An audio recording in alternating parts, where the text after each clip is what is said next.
बोल श्री प्राणनाथ प्यारे की जय। श्री सतगुरु महाराज की जय। सतगुरु श्री रामचंद्र जी महाराज की जय। तीनों कोई धाम की जय। सर्व सुंदर साथ की जय। बंदो सद्गुरु चरण को करो सुप्रीम प्रणाम। हरण मंगल करण जय श्री देव चंद्र जी तेरे पास निज मोल पति सिर में राज करना तेज कुंवर श्यामा युगल को पल पल करो प्रणाम। जी को पल पल करो प्रणाम। श्री प्राणनाथ तुम सत्य हो तुमसे चलत जाऊं मैं भूल करनी नहीं बाबरे की लाज बाबरे की लाज। होय श्री प्राणनाथ प्यारे की जय। श्री सद्गुरु महाराज की जय। धाम के धन की कृष्ण कन्हैया की। प्राणादाय प्यारे सुंदर साथ जी, आप सबके धार्मिक यजमान प्राण प्रियतम प्राण वल्लभ के नूरी चरण कमलों में कोटि कोटि शब्द सुंदर साथ जी। अब अपने आप को एकाग्रचित कीजिए और अपनी सारी ऊर्जा को केंद्रित कीजिए आत्मा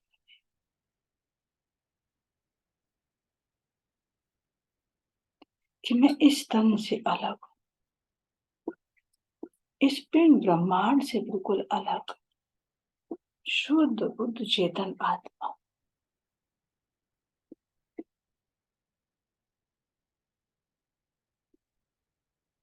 मेरे धाम के धनी शुभ सतगुरु के रूप में आकर मुझे पहचान कराई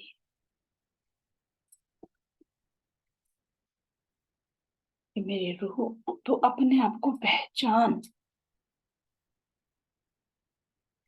कि तू ये शरीर नहीं है,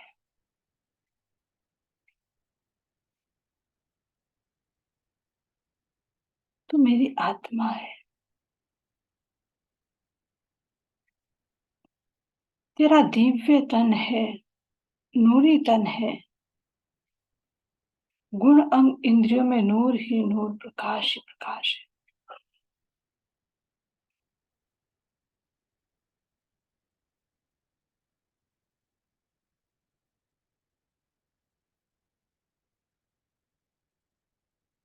एक एक अंग में इतना दिव्य प्रकाश है कि जिसकी उपमा यहाँ पर दी ही नहीं जा सकती।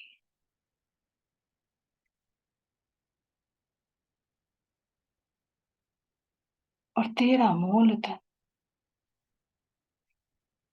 तेरे अपने घर में मूल मिलावे में धनी के चरणों में बैठा है।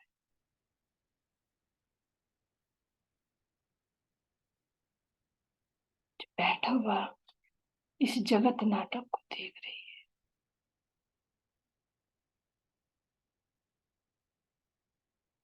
अपने उस मूल को याद कर।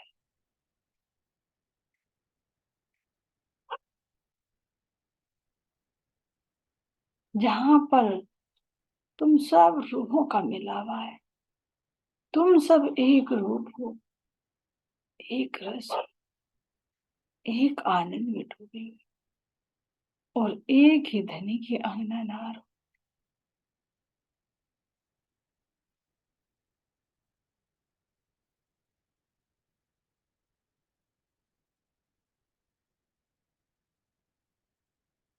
उस मूल मिलावे को याद कीजिए।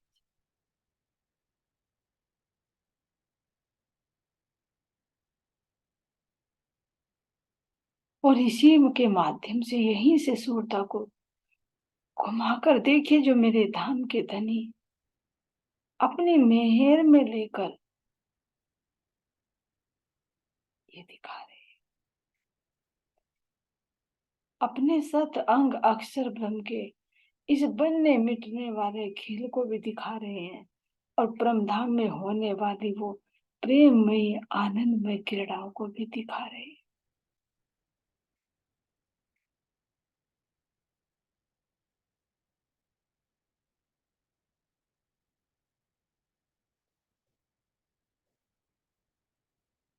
वन का भी सुख ले रहे हैं और जागृति का भी सुख ले रहे हैं।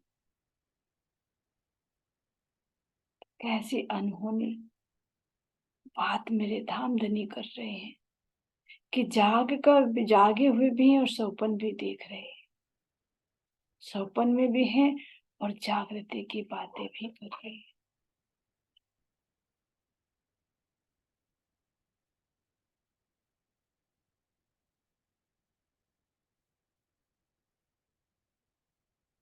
अपने धाम धनी के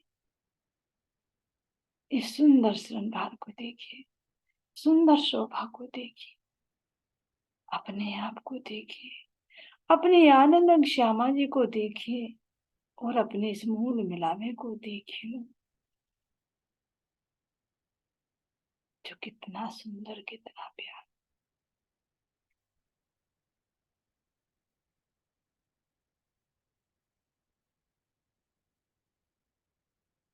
अपने आप को महसूस कीजिए।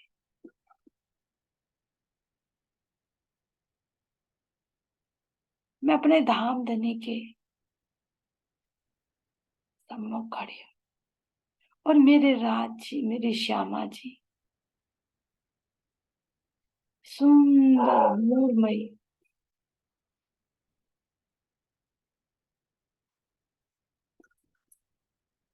कंचन रंग के सिंहासन पर हैं।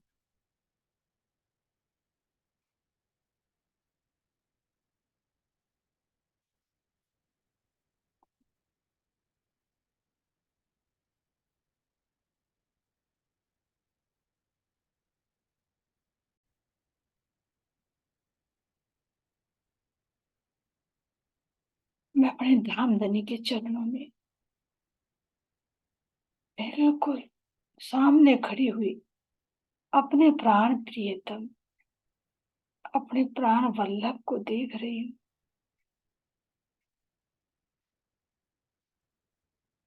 जो सुंदर कंचन रंग के सिंहासन पर विराजमान है। जिस सिंहासन के अंदर से दसों दिशाओं में नूर ही नूर, प्रकाश ही प्रकाश निकल रहा है। इनके अंदर का निकलता हुआ नूर भी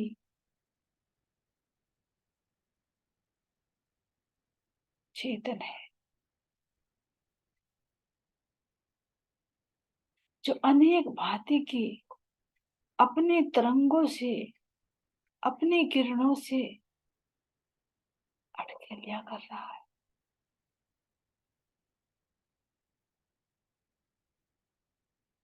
क्योंकि मेरे धाम में कोई भी जड़ पदार्थ नहीं है, सब कुछ चेतन है।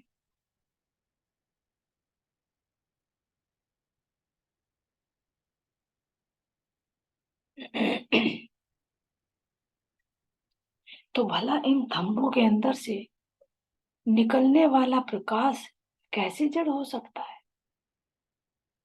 वो भी चेतन है, जो अनंत तरह की क्रीड़ाएं करते हुए मेरे धाम धनी के सुंदर स्वरूप पर जब गिरता है,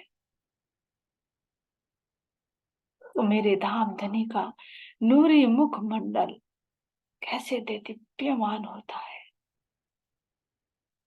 वस्त्रों पर पड़ता है तो उनका प्रकाश क्रीड़ा करता हुआ ऐसा प्रतीत होता है मानो मेरे धाम धनी के अंगों में से ही प्रकाश निकल रहा।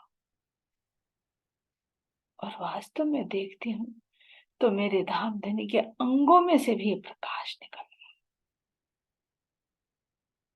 अंगों में से निकल रहा है तो मेरे धाम धनी के अंगों में से भी निकल रहा है।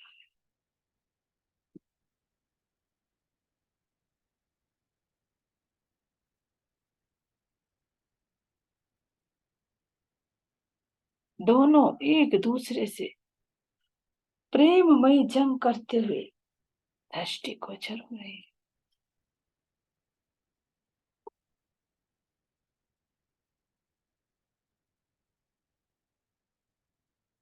इस स्वरूप को महसूस कीजिए। वर्णन तो किया जाता है कि परमात्मा का जो स्किन है वो कैसे कि उगते हुए सूर्य की भांति है। लेकिन जब उसी लालिमा का प्रकाश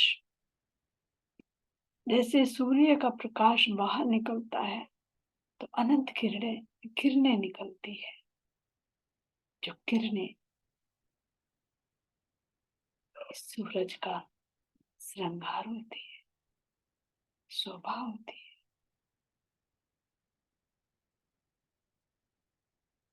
इसी भांति मेरे धाम के धनी के इस नूरी स्वरूप से अनंत प्रकाश की किरणें निकल रही हैं, जो वस्त्र और आभूषणों के रूप में दृष्टिगोचर हो रही है।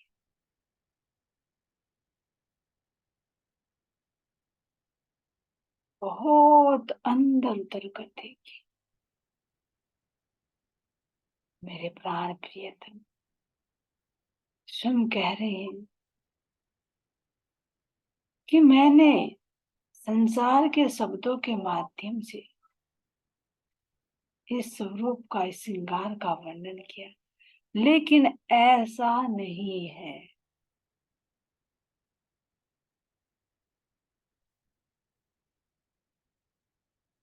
विचार कीजिए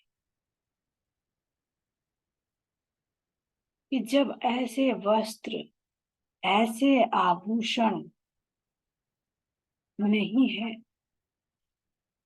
जो का पहनना और उतारना भी नहीं होता, तो फिर कैसे है?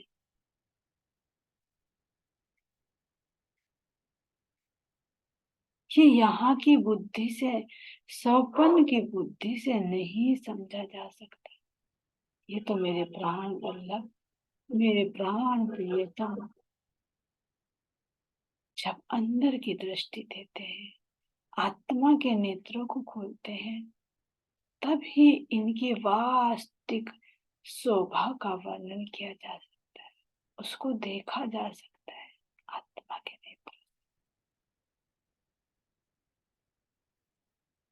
और फिर जो आत्मा अनुभव करती है उसको अगर प्रकट करना है तो यही के शब्दों से वर्णन किया जा सकता है। अगर वो शब्दों में वर्णन हो सकता, अक्षरों में वर्णन हो सकता, तो उसको अक्षरातीत क्यों कहते?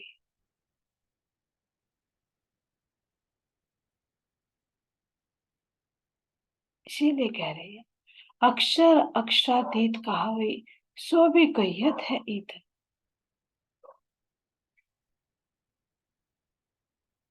बेहद बिना पूछे ये जो जीव हद ब्रह्मांड के हैं वे तो बेहद तक भी नहीं पहुंच सकते। तो जो अक्षर और अक्षरातीत कहा जा रहा है उस अक्षरातीत को भी यहाँ अक्षरों में ही कहा जा रहा है। नहीं तो वो कहने की चीज नहीं है, शब्दों में आ ही नहीं सकता। क्योंकि जो शब्दों में आता है तो वो बनता है तो फिर मिटता भी है। लेकिन मेरे धाम के धनी इस बनने मिटने से अलग है।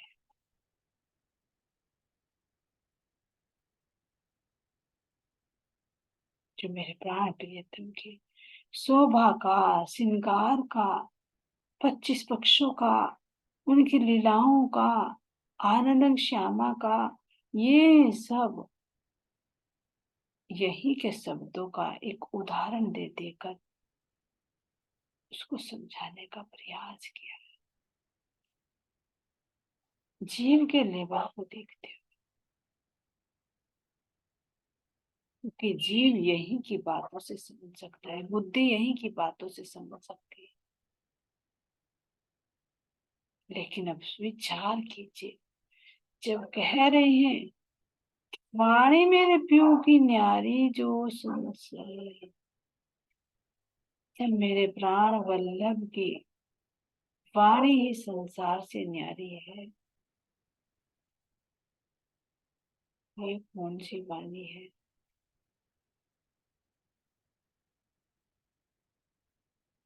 जब शब्दों में भी कह रहे हैं, वाणी शब्दों में कही गई, और फिर मेरे धर्म धनी को, मेरे धाम को, सबको अक्षरातीत कहे, यानी जहां पर एक अक्षर भी नहीं पहुंचता, क्या है?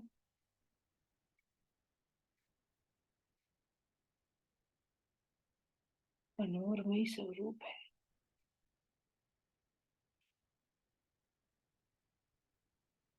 वो चेतन है जो अपने में पूर्णात पूर्ण है, जो सच, चिद और आनंद है।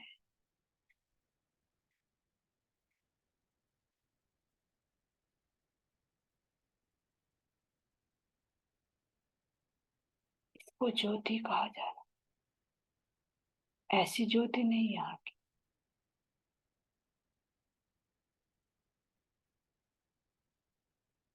ये नूरी प्रकाश, ऐसी नूरी चेतना जिसके अंदर सर्व स्व भरा हुआ है, पूर्णात्पूर्ण है।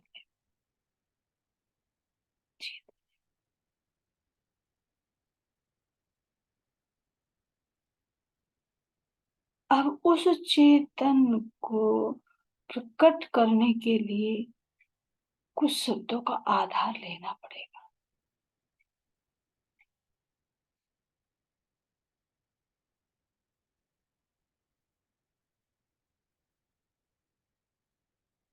इस संसार में भी देखो, अगर चेतना शरीर से अलग हो जाए तो उसको कैसे देखोगे? वो चेतना कैसे अपनी क्रियाओं को बाहर प्रकट करेगी जो चेतना के अंदर गुण है?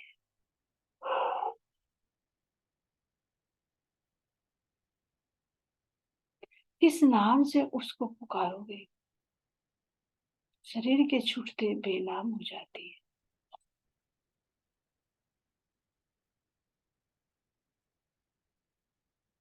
शरीर के छूटते क्रियाहीन हो जाती है।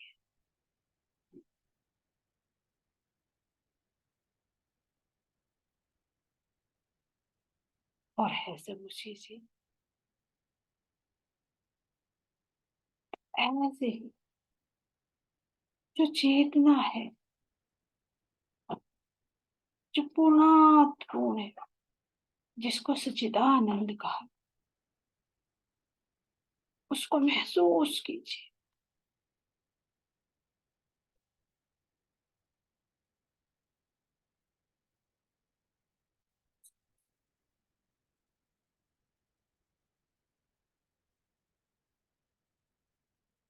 जब तक बिल्कुल आत्मा की दृष्टि नहीं खुलती, उस लेवल तक नहीं पहुंचते, उसका आभास नहीं हो सकता, उसकी वास्तविकता का पता नहीं चल सकता। जब तक मेरे धाम के धनी श्रम न उसको बताए, यही तो साहिबी है।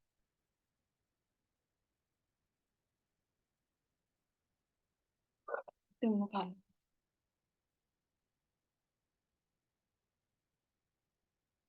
मैं इन्हीं का ही अंग होते हुए भी ये अंगना अपने अंगी को नहीं पहचान पा रही।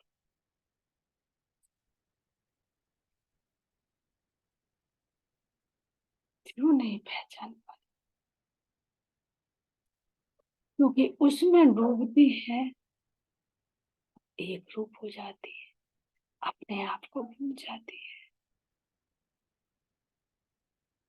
और परामोशी में आकर इस खेल को देखती है तो सौपन की बुद्धि घेर लेती है, फिर उसकी कोई पहचान नहीं पाती।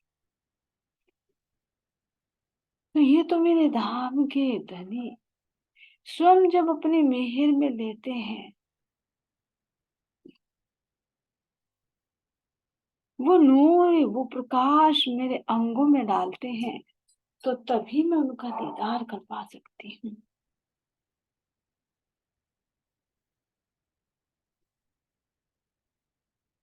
नहीं तो जब तक तो शब्दों से काम चला,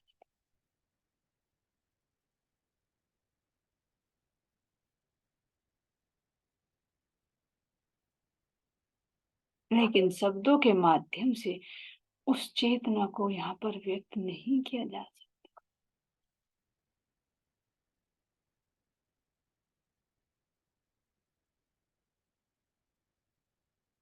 तब नूरी प्रकाश को, जो परम चेतना, इसको परम आत्मा कहा, परमात्मा, तो जब सब गुणों से संपन्न है, चेतन है, तो क्रिया भी तो करेगी, निष्क्रिय तो नहीं हो सकती। तो जो क्रिया है, यही क्रिया लीला कहलाती है। जब चेतन है तो इसके अंदर जितने भी रस, जितने भी गुण, जितना भी प्रकाश है, वो बाहर की तरफ कुछ जरूर दौड़ेगा, विस्तार होगा उसका। तो इन्हीं जिसी चेतना के अंदर जो अनंत गुण भरे हुए हैं, वही गुण बाहर जब प्रकट होते हैं तो अंगों के रूप में उसको वर्णन किया जा रहा है।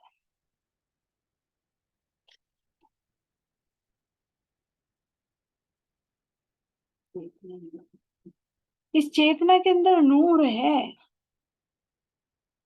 तो जब वो नूर ही नूर फैल रहा है, तो वो सुंदर स्वरूप, एक सुंदर स्वरूप धारण करता है,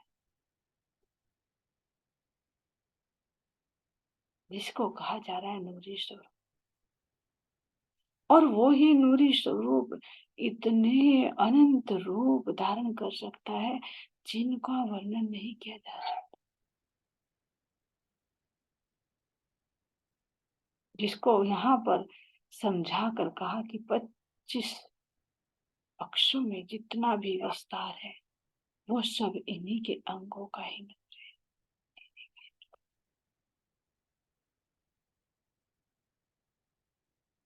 भले ही लीला रूप में वर्णन किया जा रहा है कि हम अपने धाम धनी के संग भोज गोसर पर जाते हैं, उसकी चांदनी पर बैठते हैं, वहां पर नृत्य गायन करते हैं, भले ही ये वर्णन किया जा रहा है, लेकिन नृत्य करने वाले राज्य भी वही,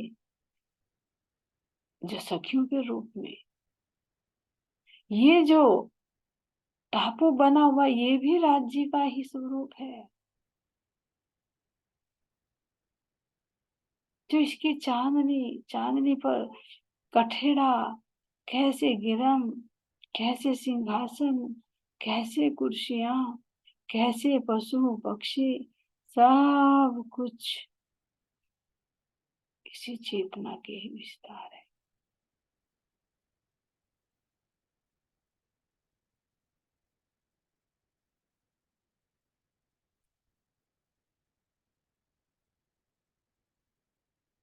तो ये चेतना जो अपने नूर को फैलाती है, तो अनंत स्वरूप बनकर खड़े हो जाते हैं। बनकर खड़े होने नहीं कहेंगे, वो अनंत विस्तार वाला है।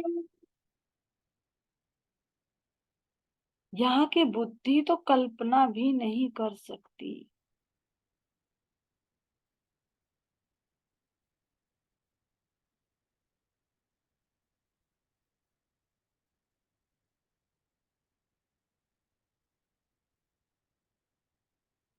इसी चेतना के अंदर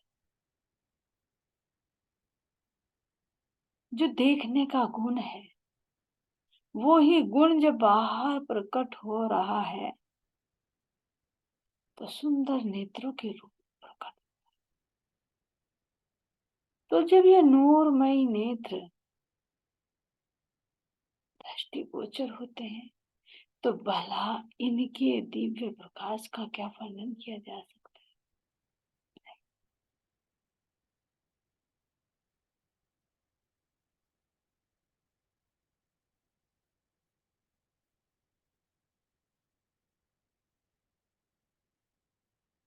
इन नेत्रों के अंदर इतना प्रकाश है, इतनी कैपेसिटी है कि ये मूल मिला में बैठे हुए यहाँ तक की चीजों को देख रहे हैं, सब कुछ। और धाम की बात करें तो अगर ये कहे कि मैं नूर सागर में या मेहर के सागर में खड़ी होकर उसकी चांदनी पर अगर मैं दधी सागर को देखूं जो पश्चिम में आया है तो स्पष्ट नजर आएगा।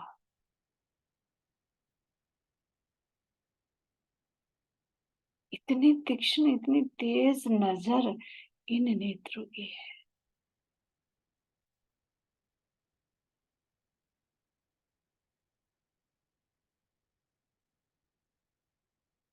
विचार करिए, एक एक अंग में कितना नूर, कितनी दिव्यता समाहित है।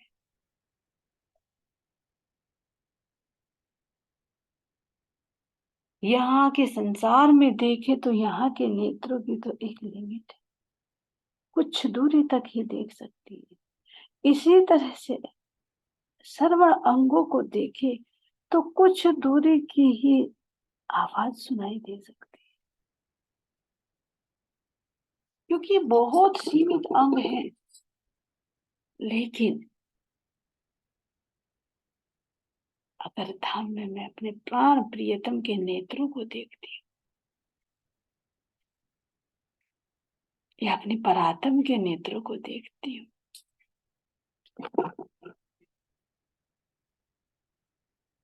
तो पूरे ब्रह्म धाम में जो इतना विशाल, जो यहाँ के शब्दों में बांध कर दिया है कि 50 करोड़ योजन, इतनी दूर की आवाज भी स्पष्ट सुनाई देती है।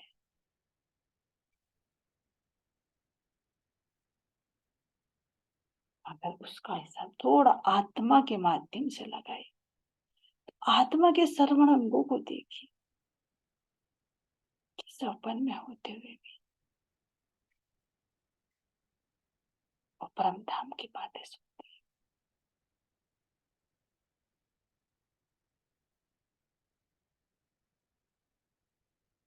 मेरे धाम धनी के इन श्रवण अंगों को देखिए,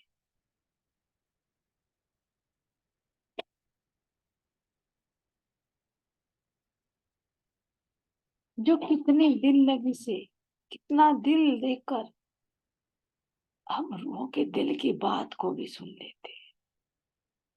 तभी तो कहा कि कितने गहरे हैं, कितने गंभीर हैं, कितने चौकन्ने हैं मेरे प्राण प्रियतम के ये श्रवण अंग।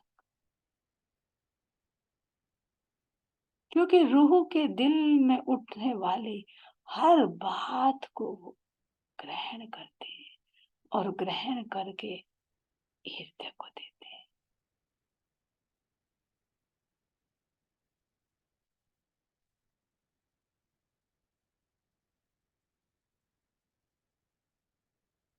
जैसे मेरे धाम के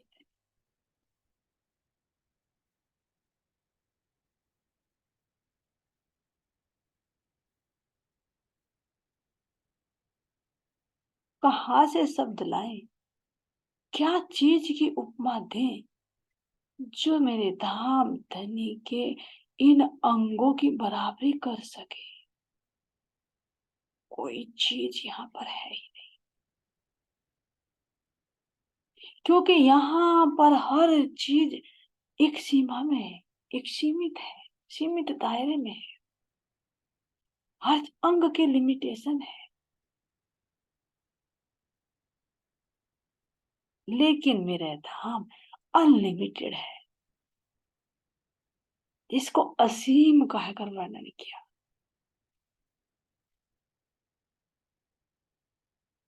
इसको और बहुत गहराई से,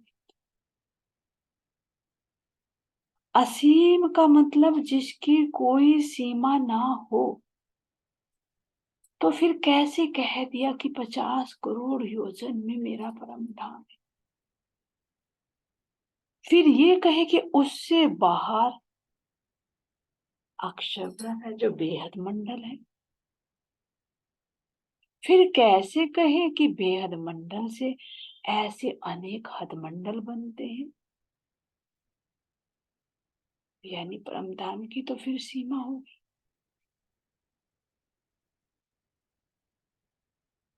लेकिन और अंदर उतर कर देखिए, अगर जीव को समझाएं, इस आत्मा को कुछ दें, तो यहाँ ये सीमित दायरे में होती है, तो सीमित दायरे में बांधकर ही इसको समझाया जा सकता है। लेकिन अगर आत्मा के लिए देखें तो ये अनंत विस्तार वाला है। और इसी अनंत विस्तार के अंदर देखिए, सब जगह मेरे परम धाम का ही विस्तार है, मेरे राज्य का ही विस्तार है।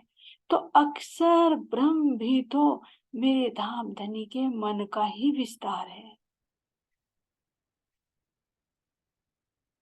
अलग तो नहीं हुआ। मेरे प्राण प्रियतम की चेतना का वो विस्तार है जो अंग के माध्यम से प्रकट हो रहा है। जैसे कहे कि हमारा मन, तो मन जो कल्पनाएं करता है वो क्या कहीं बाहर जाकर बनाता है? अंदर ही बनाता है। तो मन भी तो इसी परम धाम के अंदर ही हुआ। अब जो बनने मिटने वाले ब्रह्मांड बनते हैं वो इस मन के मन में बनते हैं। तो जब अक्षर ब्रह्म ही परम धाम से बाहर नहीं गए तो भला उनका मन कैसे जाएगा? नहीं जा सकता। तो मन के अंदर ही ये अनंत ब्रह्मांड बनते रहते हैं। तो क्या हुआ? वो अनंत ही तो हो गया। सब जगह देखिए देखिए कि अक्षर ब्रह्म, अगर ये ब्रह्मांड जो बनाता है मन से, ये बिल्कुल शांत हो जाए, उसके अंदर ही समाहित हो जाते हैं, उसके अंदर ही, कहीं बाहर तो नहीं। अक्षर ब्रह्म उस चित में समा जाते हैं, उनका मन उस चेतना में। तो फिर क्या बचा? एक सत्य परमात्मा ही, चित रूप, चित और आनंद। तो इस चित का ही विस्तार है सर्वर, तो और कुछ नहीं बचता, कुछ भी नहीं। तभी तो कह रहे कि एक परमात्मा है, बाकी दूसरा तो कोई है ही नहीं। बाकी दूसरी कुदरत, तो कुदरत यानी प्रकृति कहाँ बनती है? अक्षर ब्रह्म के मन में। तो अब विचार कीजिए कि फिर अब बचा क्या? कुछ नहीं बचा, केवल एक सत्य परमात्मा। ये ब्रह्मांड, ये तन, जितना भी कुछ हम देख रहे हैं इसको, ये कुछ नहीं है। अक्षर ब्रह्म के मन में ये संकल्प उठते रहते हैं, जिस प्रकार हमारे मन में अनंत संकल्प विकल्प उठते रहते, चलते रहते हैं और फिर लय हो जाते हैं। तो सत्य कौन बचा? मेरी चेतना। इसी तरह से समझिए कि वो अनंत विस्तार वाला, तो हम कहाँ पर हैं? हम परम धाम के अंदर ही हैं। हम अपने धाम के अंदर ही बैठकर इन सबको देख रही है। जितना भी मुझे ये अपना पिंड नजर आ रहा है, ये घर परिवार रिश्ते नाते 14 लोग ब्रह्मांड सब कुछ जो भी दृष्टिगोचर हो रहा है, ये सब मैं अपने धाम में बैठकर ही इनको देख रही हूँ। और ये सब पानी की बुलबुलों की भांति, जैसे कहा कि मन में अनंत विचार उठते हैं, मिटते रहते हैं, उठते रहते हैं, मिटते रहते हैं। कहाँ है उनका अस्तित्व? क्या तुम बता सकते हो कि दिन भर में कितने विचार उठे? नहीं। इसी भांति अक्षर ब्रह्म के मन में ये अनंत ब्रह्मांड पानी के बुलबुलों की भांति बनते रहते हैं, मिटते रहते हैं, बनते रहते हैं, मिटते रहते हैं। लेकिन जो चीज उसे अच्छी लग जाती है, उसको वो स्टोर कर लेता है अपने चित्त में। और अगर वो बाहर से शांत हो जाए, तो केवल वो बचता है और वो अपने चित्त में जाता है। इसीलिए दिखा दिया कि अक्षर ब्रह्म है कहाँ? परम धाम के अंदर ही है। क्यों? क्योंकि परम धाम मेरा अनंत विस्तार वाला है। अब महसूस कीजिए कि एक परमात्मा के अलावा कुछ नहीं, सब कुछ सब जगह उसका विस्तार है। तो इस बात को यहाँ पर घटित करते हैं कि कण कण में परमात्मा है।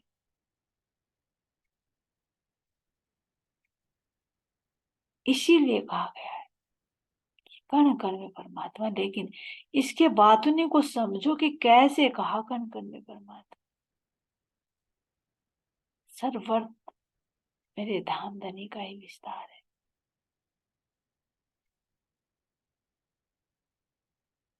लेकिन उनके मन सत अंग से, उनकी जो मन की कल्पनाएं बनती है, उनमें उस ब्रह्म की सत्ता है, वो परमात्मा नहीं।